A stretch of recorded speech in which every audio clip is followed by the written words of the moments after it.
Hey guys, I just want to talk about my new knife a little bit. This is the Pacific Salt 2 from Spyderco. It's made with LC200N steel. This is a steel that was developed by NASA for ball bearings so it wouldn't rust. It's nearly a rough-proof steel. You hear stainless, and I'm here to tell you a lot of stainless steels will still rust. But this one, I haven't heard of anybody who could make LC200N rust. Okay? So what is the purpose for this knife? For me, I wanted a lightweight knife that I could have with me at the gym while I'm working out, because I do a lot of cardio, weightlifting at the gym daily, and I still like to have a knife on me. If I have to open a package, my hands are wet and slippery. I want something with good traction that's not going to rust on me, and I still like to have a knife on me even when I'm working out, for multiple reasons. So before this one, I was carrying this, and this is a Endura 4 Warncliffe by Spyderco. This is in VG10. And I don't know if you guys could see, there's a little bit of corrosion going on here, but I have rusted out VG10, which is supposed to be stainless, multiple times. And I have to either oil it or sand it off. Sometimes both. Sometimes I oil it, the oil still doesn't stick enough, I get corrosion spots, I have to sand it off. I've also done that with S30V, S90V, several others. I have the bug out in S30V that has actually, the whole action has rusted shut on me just from being in a wet, sweaty environment in my pocket when I'm doing high intensity training and getting soaking wet and sweaty. So I like this knife a lot, but I'm going to talk about a few things with this one that's a big improvement. Okay, first off is the weight. Not that this is a heavy knife, but this is actually a lot lighter, okay? And I think it makes a difference because if you're running, doing stuff like that, you don't want a big heavy knife slapping you in the leg, bouncing in your pocket, etc. And this one is made without the bearings, without the liners, okay? So it's just the polymer, FRN, fiberglass reinforced nylon. And it basically sits inside the grooves of the polymer, all right? My initial thought was the action on this is going to be shit, but it's not. I could even spider flick it, all right? Middle finger flick it. The action on this is very good, and it's significantly lighter. You don't even feel it in your pocket at all, all right? So some people are going to be worried, oh, it's just a plastic handle, I don't want to break it by accident, all right? You can see it flexes a little bit, but I'm here to tell you, if you're using this knife for the intended purpose of using the edge and cutting, you're not going to break the handle on this. I could squeeze this handle as hard as I possibly can, and it's not going to break. You know, maybe if I stuck it in a vise, and I tried to twist it sideways.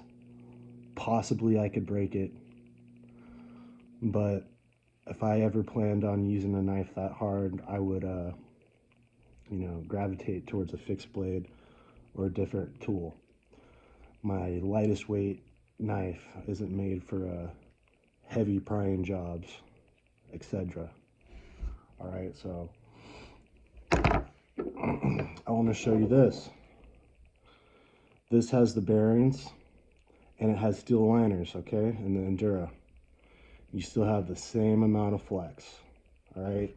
So these steel liners aren't doing it much good other than being an additional piece that could rust and adding weight. So here you're getting pretty much a 3.5-inch blade at about 2 ounces. I think that's incredible. I can't think of too many other knives where you're getting this much blade under 2 ounces. All right, and I want to kind of, maybe some people want a full knife, with the steel liners and the G10, etc. And I like that too. And this might be more like my casual use knife, right? Just like somebody might appreciate the aesthetics of a 1911 45 as opposed to a Glock 21, all right? And why am I comparing guns, okay? This, the full setup, the steel liners, all that, I would compare more to a 1911, all right? On this Glock 21 and 45 ACP, the important parts, the slide and the barrel, are made of metal, and mostly the rest of it is made of polymer, exactly like this knife. The important functional parts, like the blade, is made of metal, and the handle is made of really lightweight polymer. So I'm super happy with this knife. The edge retention on this is better than the edge retention on VG10. And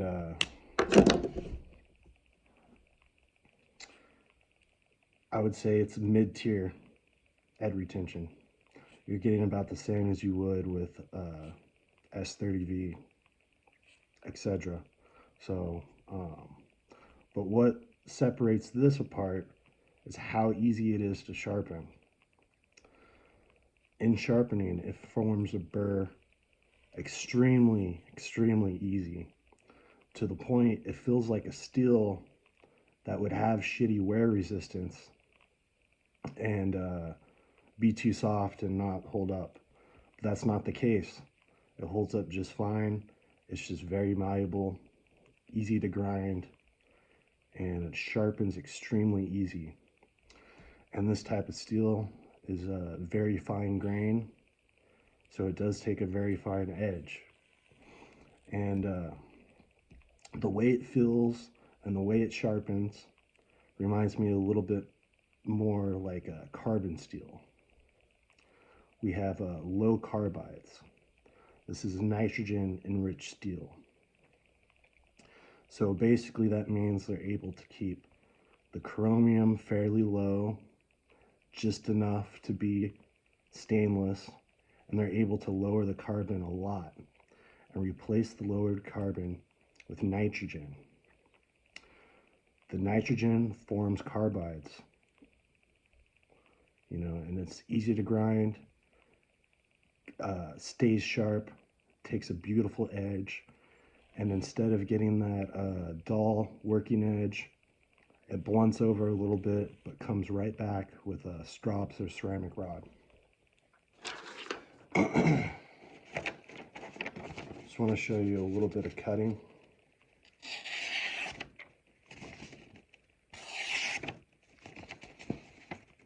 I mean, you would have to, I mean, this video is not even doing this justice, but incredible, effortless cuts. So for a lightweight work knife beater that you could have on you to open packages, last ditch self-defense, whatever, I think this is it. This is a lightest, highest quality knife that's not going to rust on you. Even in salt water, you could probably, this knife could live in salt water, wipe it off, and it's good to go. You're not going to rust it out. Besides the corrosion resistance, how easy it is to sharpen, mid-tier edge retention. This is also a very tough steel, okay? It's not extremely soft. It's around 60 on the Rockwell, but it's not going to shatter. It's not going to chip out. If anything, it's going to roll. All right, so that makes it a lot like carbon steel. This is durable. All right. I've even seen charts on Knife Steel Nerds from Laren Thompson about how LC 200N is almost similar strength to Crewwear. So here we have almost, I mean, it doesn't quite have the carbides as Crewwear. It doesn't have the vanadium, if you're into that. But this is almost